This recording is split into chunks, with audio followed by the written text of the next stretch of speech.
আজকে আমরা সূচক ও লগারিদম অধ্যায় দিনাজপুর বোর্ড 2022 সালে একটি সৃজনশীল প্রশ্নের সমাধান দেখব। তো তোমাদেরকে আমি বারবার যে কথাটা বলি বা বোঝানোর চেষ্টা করি যে সৃজনশীল প্রশ্ন দেখে তোমাদের কোনো ভয় পাওয়ার কোনো কারণ নাই। তোমরা প্রথমে উদ্দীপকটাকে বোঝার চেষ্টা করবে, এরপরে দ্বিতীয় যে ধাপে সেটা হচ্ছে প্রশ্নগুলোকে একটু পড়ে নেবে এবং প্রশ্নে কি যাচ্ছে সেই ভাষাটা তুমি যদি ধরতে পারো তাহলে কিন্তু তোমার অঙ্ক করা খুব ইজি হবে বলে আমি মনে করি। তো আমরা দেখতে পাচ্ছি যে m = 128 হলে p এর মান নির্ণয় করো। তো আমরা এখানে যে জিনিসটা বুঝলাম সেটা যে m = 128, m = 128 হলে p এর মান নির্ণয় করতে হবে। তো আমাদেরকে দেখতে হবে সেটা হচ্ছে m এর কি কোথাও কোনো মান আছে কি।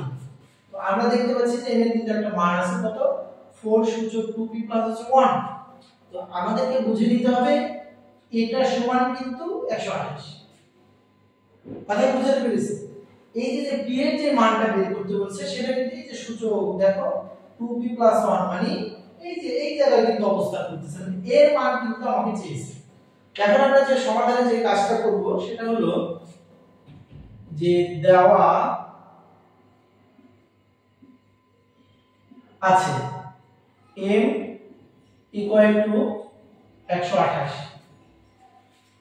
এখন এই যে 128 আছে, তো আমার m এর মান কিন্তু কোথায় আছে? উদ্দীপক আছে। তো আমরা তুলে নিব 4 2p + 1 128। তো আমি তোমাদেরকে বলেছি যদি ভিত্তি ভাঙা যায় তাহলে কিন্তু তোমাদেরকে ভিত্তি ভাঙতে হবে। আমরা দেখছি এখানে কত 4, তো 4 কে যদি আমরা ভাঙি 2 এর উপরে স্কয়ার করলে কত হবে? 4 হবে। তাহলে আমরা 2 এর উপরে স্কয়ার করব, তাহলে তোমার হচ্ছে যে 4 হবে। তো এটা কিন্তু তোমার দেখো যে ভিত্তি হলো আর এটা কি সূচক হলো, কিন্তু আগে কিন্তু সূচক কিন্তু দেওয়া আছে, তো আমরা ব্যবহার করব। দেখো যে 2p + 1 128। এখন আমরা এই সূচকের সাথে এর গুণ করব। 2 * 1 = 2, 2 × 4p প্লাস 2 * 1 = 2 তোমার 128। কি কথা কি বুঝতে পেরেছি?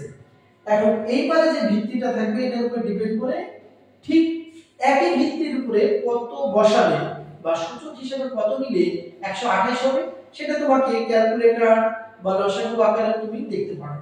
তো দেখো যে আমরা এখানে 2 4p + 2, এই 2 এর উপরে যদি আমরা এই ভিত্তি 2 নিয়ে যদি এই ভিত্তির উপরে যদি আমরা 7 করি তাহলে দেখো যে 128 হবে। এবং তোমরা এটা লসাগু আকারে ভেঙে নিতে পারো।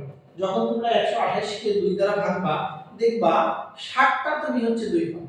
এর মানে কি যে 60টা 2 তুমি পেয়েছো, তাহলে 2 এর উপরে তুমি যখন 7 করবা 7 দিবা তখন কিন্তু 128। এখন আমরা যে কাজটা করব ভিত্তি বাদ দিই। তো বাদ দিলে কি হবে? 4p + 2 7। এখন আমাদের যে কাজটা করতে হবে যে +2 আছে আর ওই পারে আছে কি 7, তো এই পারে প্লাস যখন ওই পারে যাবে তখন মাইনাস হয়ে যাবে, আর এই পারে মাইনাস যদি ওই পারে যায় তাহলে প্লাস হয়ে যাবে। 4p 7 প্লাস 2 ওই পারে আসলে -2, 4p আমরা যখন 7 থেকে 2 বাদ দিয়ে দেব তখন হচ্ছে 5। আমরা কিন্তু অঙ্কের শেষ প্রান্তে আছি, উত্তরের কাছাকাছি। আমরা দেখতে পাচ্ছি 4 এবং p গুণ আকারে আছে, তাহলে p এর মানটা বের করতে বলেছে। তাহলে আমি যে কাজটা করব 4টাকে ঠিক ওই পারে নিয়ে চলে যাব। এখানে 4 গুণ আকার আছে, যখন ওই পারে যাবে তখন ভাগ হয়ে যাবে। কিভাবে আমরা লিখব? p 5/4, তাহলে p = 5/4। এইগুলো আমরা p এর মান বের করতে সক্ষম হলাম।